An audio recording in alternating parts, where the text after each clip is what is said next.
금요 기도회를 사랑하시는 성도님들, 기도할 때 느끼는 행복과 기쁨이 오늘 밤에도 충만하시기를 원합니다.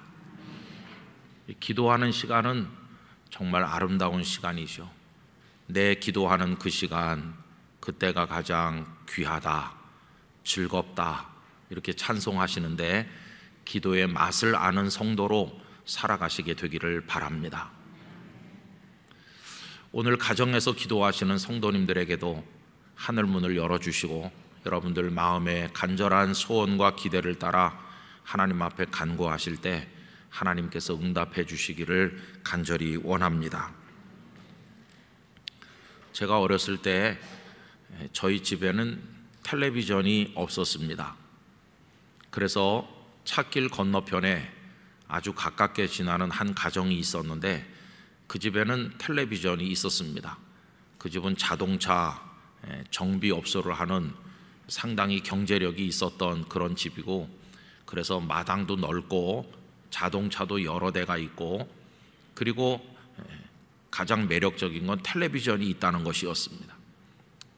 그래서 늘 그 집에 가서 저녁에 한 6시 되면 텔레비전 방송이 시작이 되는데, 애국가 끝날 때까지 집에 안 오고 그 집 식구들 자리 깔고 다 누웠는데도 눈치 없이 그냥 이불 옆에 앉아가지고 그 집에서 TV 끌 때까지 집에 안 오고 저녁도 얻어먹으면서 버티고 그랬습니다. 근데 그때 어렸을 때 재밌게 봤던 프로가 몇 개 있죠. 그 중에 하나는 이제 만화 영화였는데, 황금박쥐인가? 그게 너무너무 재밌어가지고 그걸 봤던 기억이 나고요. 근데 좀 큰다면은 아주 인기 있었던 미국 드라마가 있었는데, 전투라는 게 있었어요. 전투. 여러분 혹시 아세요? 그래갖고 시리즈물로 하는 겁니다. 계속 하죠. 근데 그 대개 아저씨께서도 그걸 참 좋아하셨던 걸로 기억합니다. 왜 그걸 좋아하는가 했더니 딴 게 아니었어요. 6.25 전쟁 때 그 전쟁에 대한 기억이 생생한데, 텔레비전 속에서 그 전투하는 게 나오니까 거기에 흥미가 있었던 것이죠. 그러다가 이제 세월이 좀 지난 다음에 전 세계에서 전쟁 영화들을 많이 만드는데, 그때는 좀 바뀌었어요. 그래가지고 월남전을 배경으로 한 영화들이 막 쏟아져 나왔습니다. 월남전의 비참한 모습을 보여주는 영화도 있었고, 또 어떤 영웅적인 전사가 자기 부하들이나 아니면 자기 상관, 적에게 잡혀있는 사람들을 구출하기 위해서 막 혼자서 침투해가지고 그래서 구출해 내오는 람보 스타일의 그런 영화들도 막 쏟아져 나왔어요. 근데 저는 요즘에 러시아 우크라이나 전쟁을 보면서 아마 머지않아서 우크라이나 전쟁을 배경으로 한 영화들이 또 많이 나오겠구나 하는 생각을 했습니다. 얼마 전까지도 이라크 전쟁, 또 아프가니스탄의 그 전쟁, 이런 걸 배경으로 한 영화들이 많이 나왔었거든요. 영화 만드는 이들에게는 새로운 소재거리가 생겼다, 이렇게 생각이 되기도 했습니다. 우크라이나 국민들이 대단한 저항을 보이면서 영웅담들을 남기고 있으니까 그 실제로 일어난 이야기 하나하나가 앞으로 이제 영화의 소재가 되기에 충분한 이야기거리가 되는 거죠. 그러나 하여튼 여러분, 영화를 만들어서 거실에 앉아가지고 그걸 보고 있는 것은 글쎄요, 재미가 있을는지 모르지만은 그게 현실로 다가온다고 한다면 얼마나 비참한 것이겠어요. 우리는 요즘에 뉴스를 통해서 러시아의 포탄이 우크라이나 국민들이 살고 있는 아파트를 향해서 발사돼 가지고 아파트가 그냥 다 부서져 내리는, 그걸 무슨 영화 보듯이 보고 있습니다. 그 안에 어린애가 놀고 있을 텐데, 가족들이 식사를 하고 있을 텐데, 그 안에서 그 가족이라는 공동체가 누리는 행복한 삶이 있는데, 그것을 그냥 뭐 순식간에 다 파괴하고 죽이는 거 아닙니까? 얼마나 처참하겠어요. 그러면서 이제 뉴스들은 그러지 않아도 중국도 대만을 무력 통일하려고 한다, 그런 얘기들 나오고 있고, 또 북한도 뭐 미사일 쏘면서 도발을 계속하면서 우리를 위협하고 있죠. 여러분, 전쟁은 멀리 있는 것 같지만 가장 가까이 있다는 생각을 이번에 이 상황을 보면서 다시 한번 하게 되었습니다. 그저 간절히 바라기는 이 땅에 다시는 전쟁이 없기를, 하나님께서 이 땅을 평화의 나라로 지켜주시기를 기도할 뿐입니다. 하나님께서 우리를 불쌍히 여겨주시기를 원합니다. 어떤 전쟁학자는 자기가 아는 한도 안에서는 인류가 살고 있는 그때로부터 오늘에 이르기까지 이 지구촌에 전쟁이 없었던 기간은 딱 4년뿐이라고 그런 얘기를 한 것을 보았어요.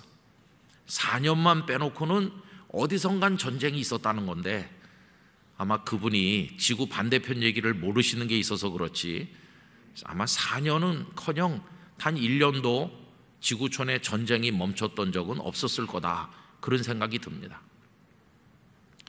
설령 전쟁이 멈췄다 손 치더라도 전쟁이 멈추지 않았다고 밖에는 말할 수 없는 것은, 칼을 휘두르고 대포를 쏘고 이런 고전적인 전쟁에서 미사일을 쏘는 요즘 전쟁까지, 그런 전쟁 말고도 우리 인생살이 자체가 얼마나 치열한 전쟁입니까?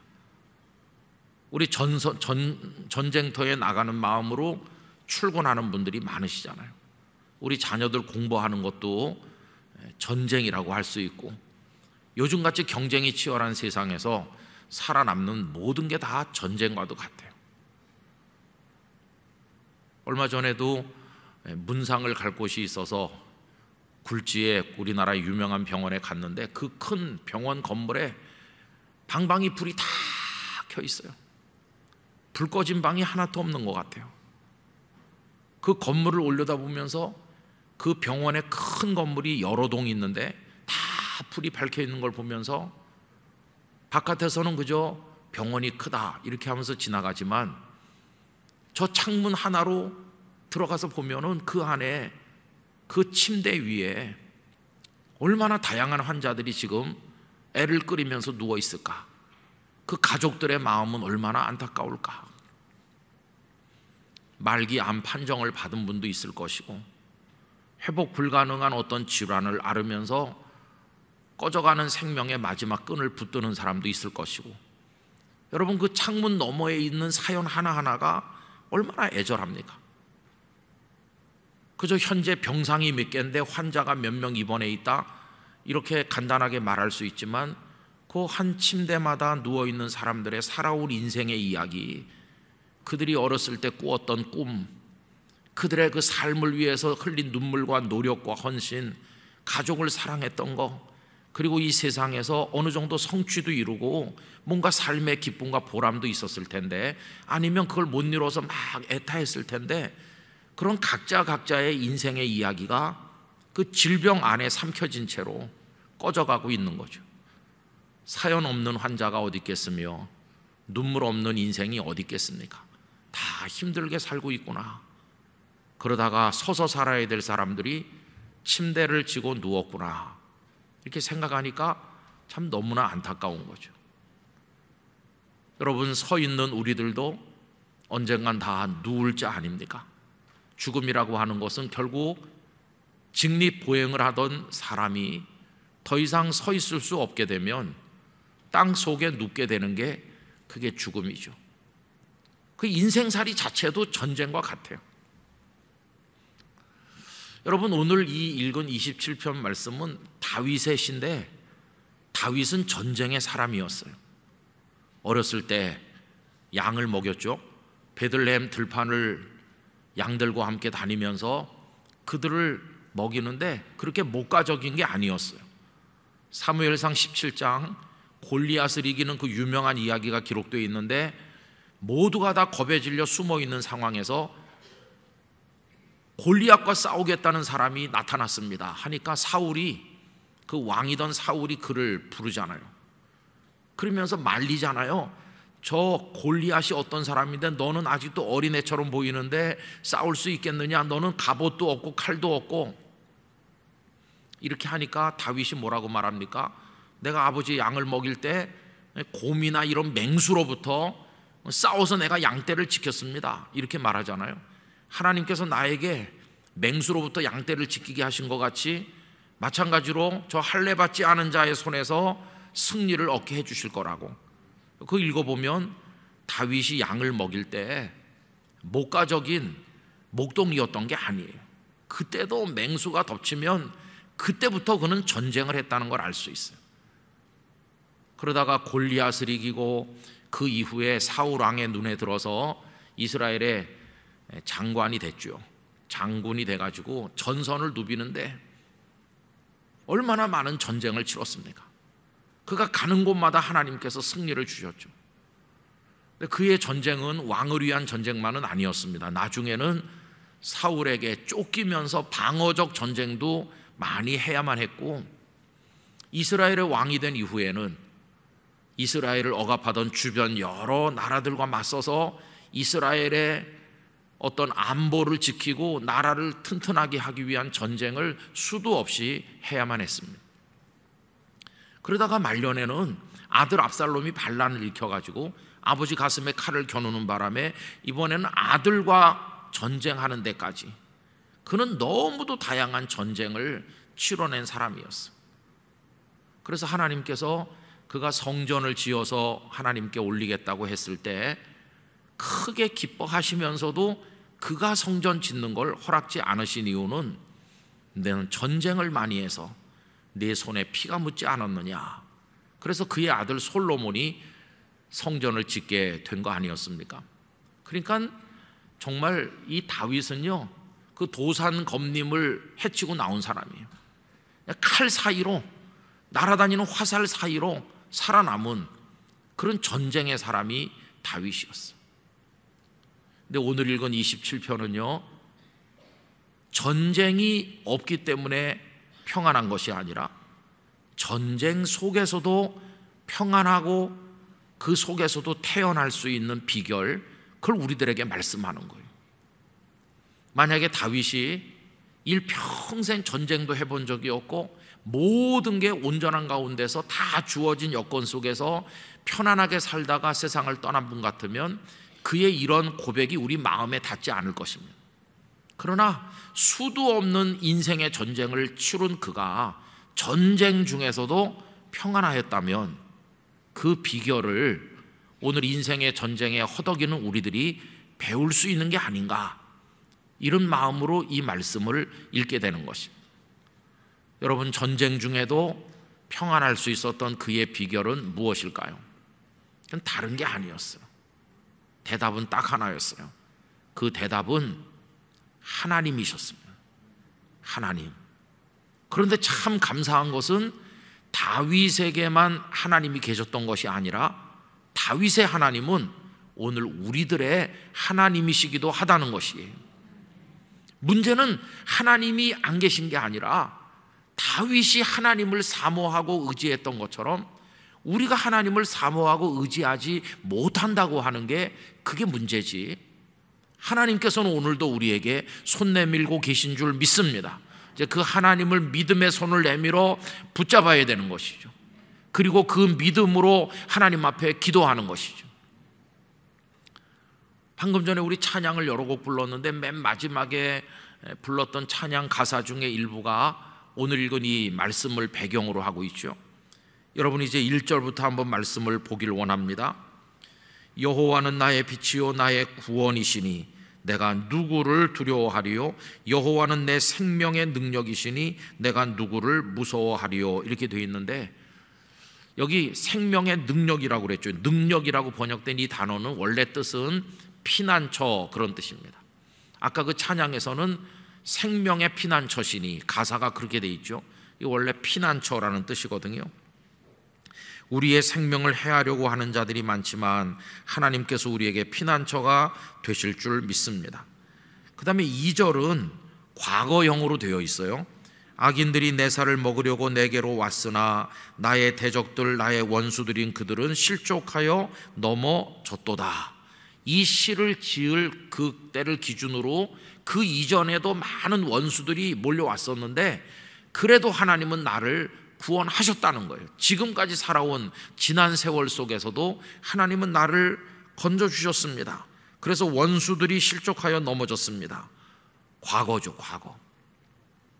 성도 여러분, 오늘을 기준으로 해서 지난 세월 속에 인생의 치열한 전쟁 중에서 하나님께서 베푸셨던 은혜들을 기억해 보시기를 바랍니다.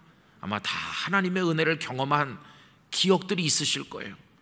내가 몇 살 되었을 때 내가 어떤 일이 있었는데 그때 하나님이 나를 구원해 주셨습니다. 다 그런 경험들 가지고 계시죠? 하나님의 은혜를 체험하셨죠? 2절이 그런 겁니다. 근데 3절은 미래형으로 되어 있어요. 3절 보십시오. 군대가 나를 대적하여 진칠지라도 내 마음이 두렵지 아니하며 전쟁이 일어나 나를 치려 할지라도 나는 여전히 태연하리로다. 이거는 앞으로 이렇게 하겠다는 뜻이에요. 2절은 지난 세월 속에서 그렇게 되었다는 얘기고 3절은 앞으로 이렇게 되겠다고 하는 미래를 얘기하고 있죠. 군대가 나를 대적하여 진치는 일이 또 일어난다고 할지라도 나는 두려워하지 않을 겁니다. 전쟁이 일어나 나를 치려 한다고 할지라도 나는 여전히 태연할 것입니다. 앞으로도 나는 그렇게 살 것입니다. 이렇게 말하는 거죠. 여러분, 자주 말씀드린 것처럼 지난 세월에 우리와 함께 하셔서 우리를 도우신 하나님, 그 하나님은 어떤 하나님이실까요? 에벤 에셀의 하나님이시죠. 여기까지 도우신 우리들의 아버지 하나님이십니다. 지난 세월 하나님의 은혜로 우리를 붙드셨기 때문에 오늘 여기에 이른 줄로 믿습니다. 그럼 이제 3절은 미래라고 한다면 미래 속에서 우리를 도우시고 여전히 우리를 붙드시고 우리의 필요를 채워주실 하나님은 어떤 하나님이실까요? 그 하나님은 여호와 이레의 하나님이시죠. 우리의 필요한 것들을 우리보다 먼저 가셔서 우리를 위해서 공급해 주실 하나님, 그 하나님을 바라보는 것입니다. 그래서 성도는 오늘 여기 서서 가끔은 이렇게 지난 세월을 돌아보는 거죠. 내가 태어나서 오늘 여기 이르기까지 하나님 나를 이렇게 도우시고 인도하셨으니 하나님을 찬양합니다. 이렇게 감사의 찬양을 올리는 거죠. 그리고 때로는 이렇게 미래를 봅니다. 근데 그 미래는 잘 안 보여요. 두렵기도 하고 원수들이 막 몰려와요. 전쟁이 일어날지도 몰라요. 그러나 그래도 미래를 두려워하지 않고 바라볼 수 있는 것은 뭐냐 하면 여전히 우리를 붙드실 하나님으로 인하여 여전히 태연하리로다. 이 믿음의 확신을 가지고 우리는 미래를 바라보는 것입니다. 그래서 여러분, 지난 과거의 은혜를 경험했던 이 체험은 미래를 향해 도약하게 만드는 근거가 되는 것입니다. 하나님은 전에도 나를 도우셨으니 나의 남은 인생 속에서도 나와 함께 하실 줄 나는 믿습니다. 이러면서 담대하게 전진해 나가는 것이죠. 그러면서 4절 그의 기도가 이렇게 나옵니다. 다 같이 읽으실까요? 내가 여호와께 바라는 한 가지 일 그것을 구하리니 곧 내가 내 평생에 여호와의 집에 살면서 여호와의 아름다움을 바라보며 그의 성전에서 사모하는 그것이라. 할렐루야. 여기 지금 바라는 한 가지 그렇게 말했는데 전에 사용하던 개역 성경에서는 내가 여호와께 청하였던 한 가지 이렇게 나와요. 여기는 바라는 그러면 그냥 현재형처럼 돼 있는데 전에 그 성경에서는 청하였던이라고 돼 있어요. 그러니까 여기 이 기도가 전에는 한 번도 드린 적이 없고 오늘부터 새로 드리는 기도가 아니라 전에도 하나님께 청했었던, 전에도 늘 드리던 기도였는데 지금도 그 기도를 계속 드리고 있고 앞으로도 그 기도를 계속 하겠습니다. 그런 뜻이거든요. 그러니까 평생을 통해서 언제나 드리는 하나의 기도가 있는 거죠. 다윗의 가슴 속에 많은 기도들이 있는데 과거에도 했었고 지금도 하고 앞으로도 계속될 하나의 기도가 있다면 그게 뭐냐? 이게 4절인 것이죠. 내가 여호와께 바라는 한 가지, 평생 언제나 드리는 기도가 한 가지 있습니다. 내 평생 소원입니다. 그게 뭡니까?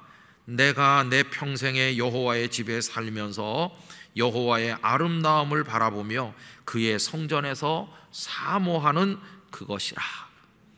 여러분, 여기 성전이라는 표현을 썼지만 이때는 아직 성전이라는 건물이 없을 때입니다. 성전에서 사모한다는 건 무슨 뜻이겠습니까? 이건 이런 뜻이죠. 하나님, 내가 때로는 전쟁터에 있어요. 때로는 집에 있어요. 때로는 쫓길 때 동굴 속에서 노숙하기도 해요. 때로는 들판에 머물기도 해요. 이산저산으로 쫓겨다니기도 해요. 때로는 내가 망명을 가기도 해요. 때로는 정말 먹을 게 똑 떨어진 어려운 상황에 처하기도 해요. 내 상황이 너무나 많이 다르게 변합니다. 그러나 내가 어느 상황에 어떤 곳에 있든지 마치 성전에 있는 것처럼 하나님을 찬송하고 경배하고 감사하는 가운데 내 마음이 평안하기를 원합니다.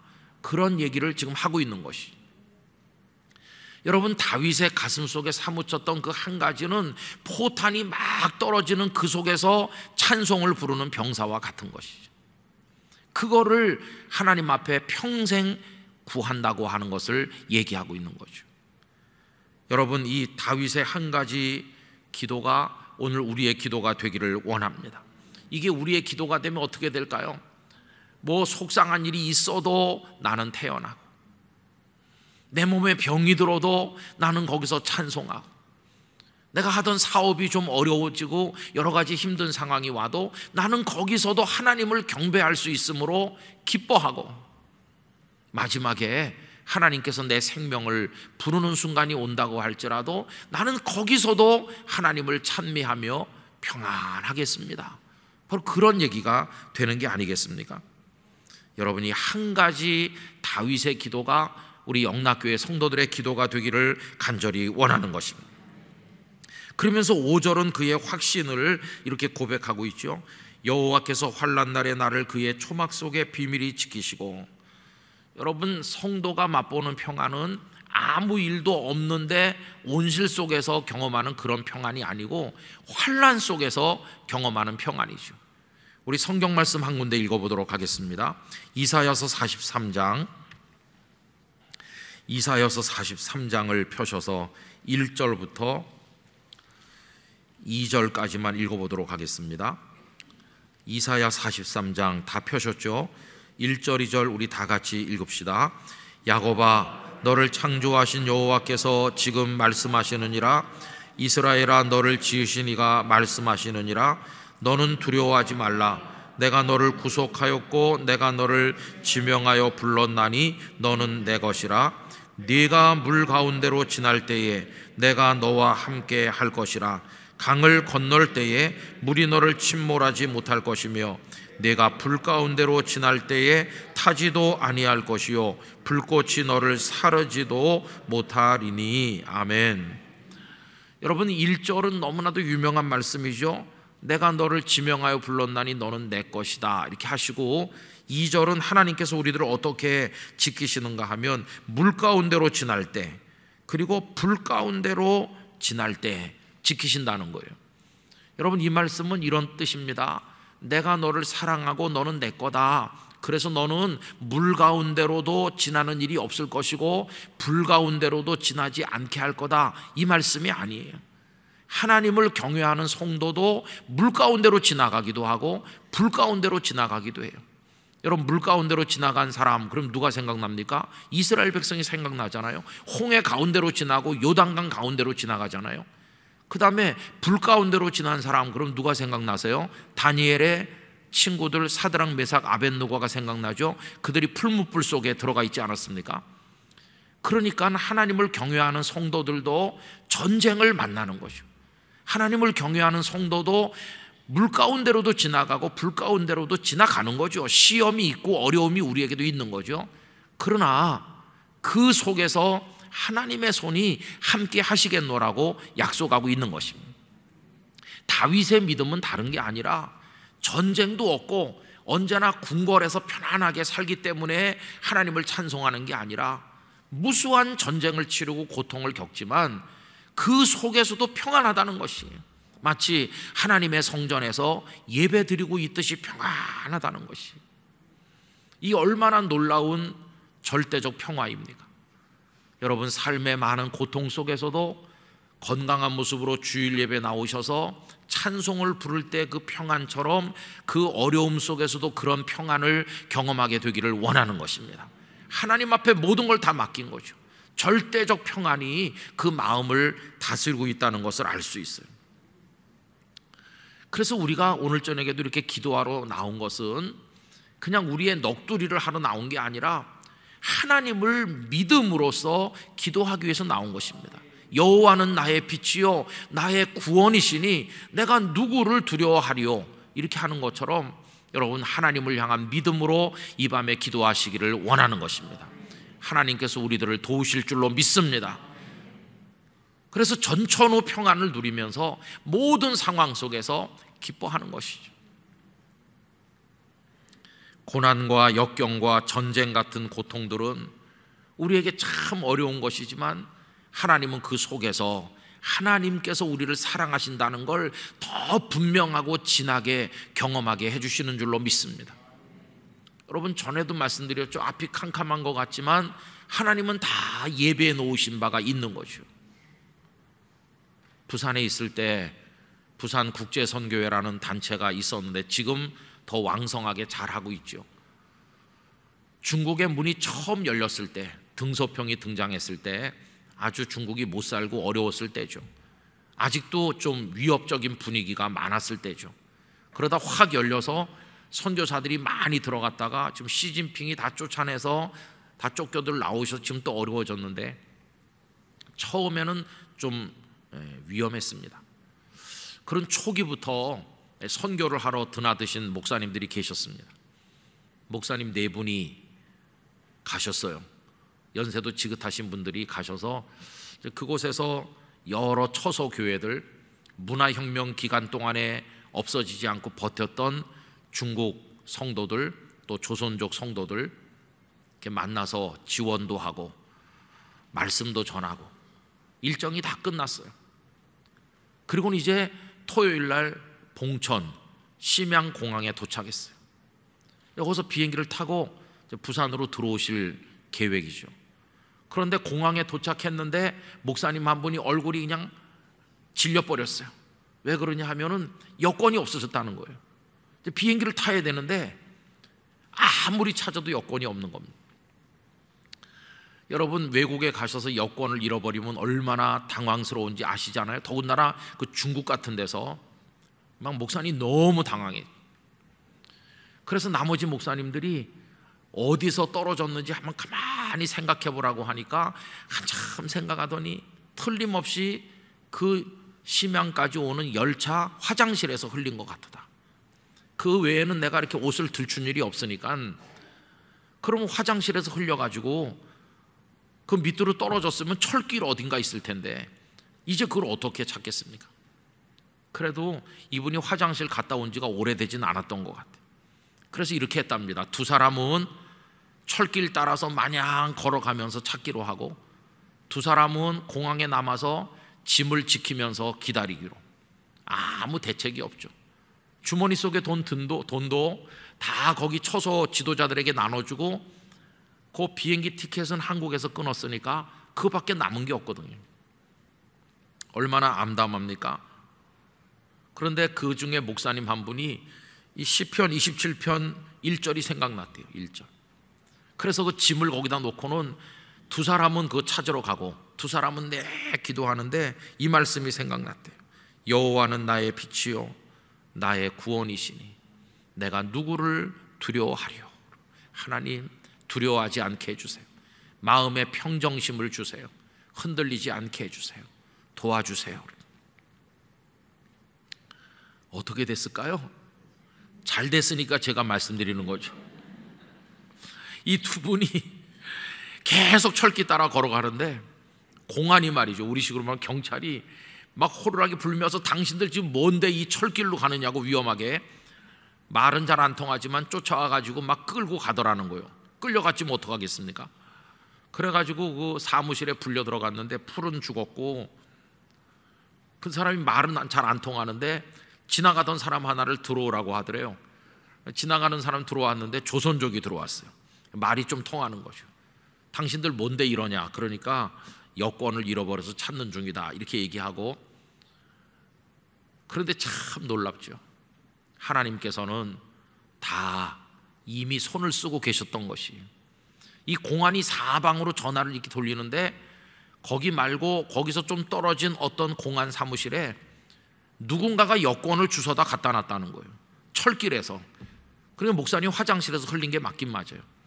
누군가가 그걸 주워가지고 그걸 없애지 않고 또 그걸 팔아먹지도 않고 공안에다 줘가지고 와 있는 거예요.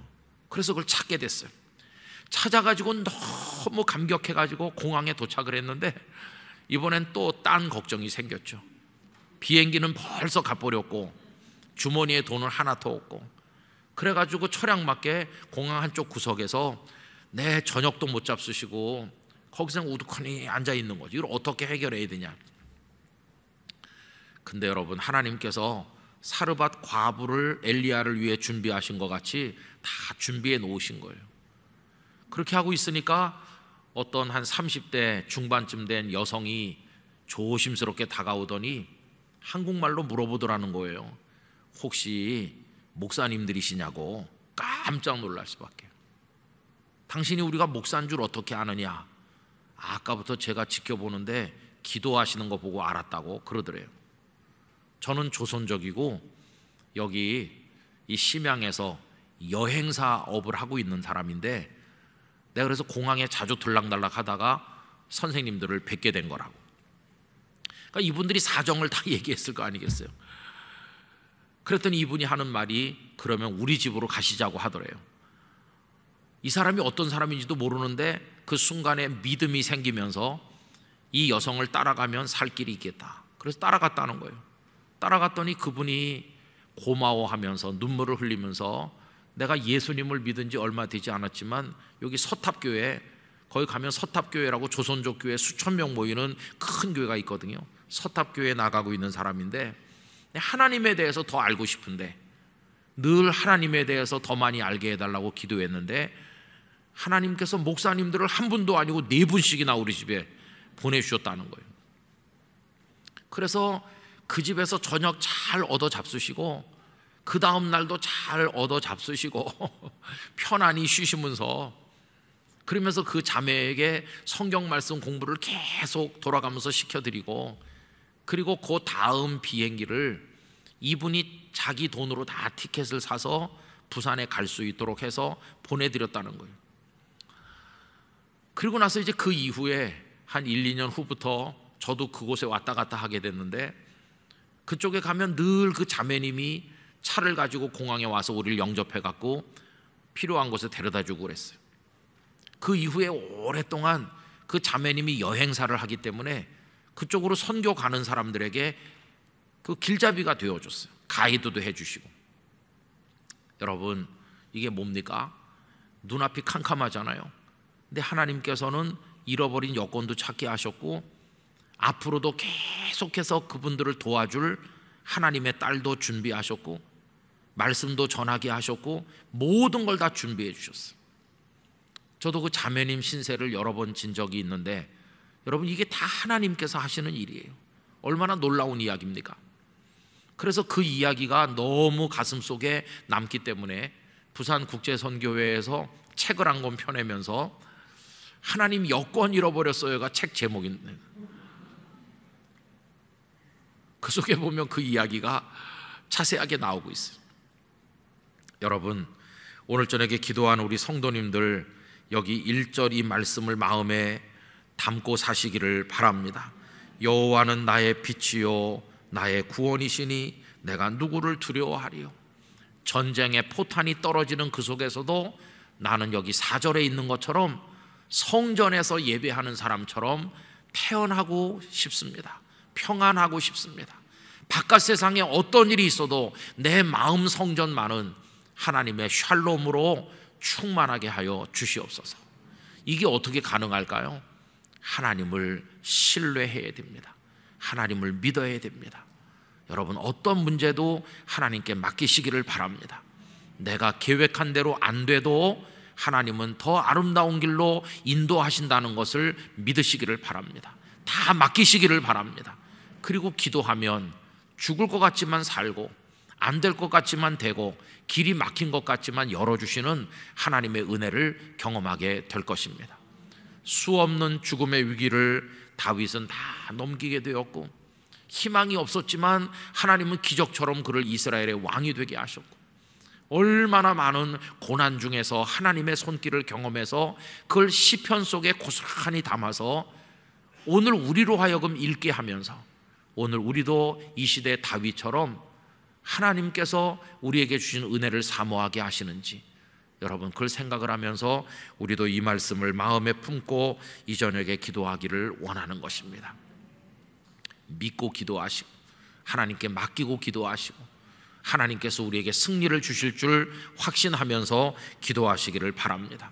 이 놀라운 전천후 평강이, 이 평화가 영락교회 성도들의 마음에 충만하시기를 간절히 축원합니다. 우리 기도하도록 하겠습니다.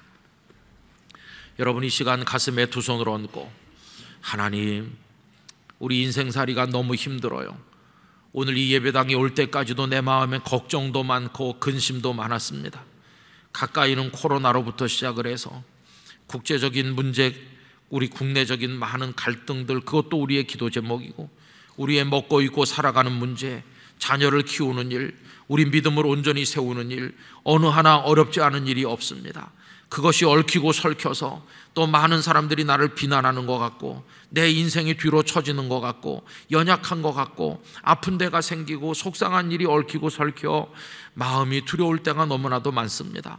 그런 마음으로 오늘도 이 자리에 왔지만, 오 주님이 이 말씀으로 우리를 위로하여 주시니 감사합니다. 하나님을 절대적으로 신뢰하게 하시고 전쟁 중에서도 평안을 맛보는 영락의 성도들이 되게 하여 주시옵소서. 하나님이 평강을 저에게도 허락하여 주시옵소서. 그런 마음을 가지시고 이제 우리 가슴에 두 손을 얹고 조용한 마음으로 기도합시다. 우리 목사님 나올 때까지 주여 이 평안을 우리에게 허락하여 주시옵소서. 다 같이 기도하겠습니다. 할렐루야. 거룩하신 아버지 하나님, 이 평강을 저희들에게 주시기를 기도드립니다. 다윗의 평안을 우리에게 주시기를 원합니다. 아버지 하나님이여, 하나님 안에서 평안한 살 수 있게 해주시기를 원합니다. 내가 여호와께 청하였던 한 가지 일, 그것을 하나님 앞에 구한다고 이야기하였습니다. 여호와는 나의 빛이요 나의 구원이시니 내가 무엇을 두려워하리요. 아버지 하나님, 이 밤에 우리 성도들의 기도를 받아주시기로 나오며 한 분 한 분의 마음속에 하나님의 은총을 쏟아주시기를 간절히 원합니다. 삶의 고통과 흐르는 눈물, 많은 시련과 역경에도 불구하고 하나님을 이 기도로 도와주시기를 원합니다. 아버지 하나님께 기도로 매달려 승리하기를 원합니다. 아버지 하나님이여, 야곱이 약복강 나루토에서 매달려 기도할 때 너는 이스라엘이라 하나님과 겨루어 이겼다고 말한 것처럼 이 밤에 우리의 믿음의 기도가 하나님 앞에 올바르게 올려줄 수 있도록 아버지 도와주시기를 간절히 원합니다. 참 평안을 저에게 주시옵소서. 믿음의 기도로 주님께 나가게 하여 주시옵소서. 할렐루야.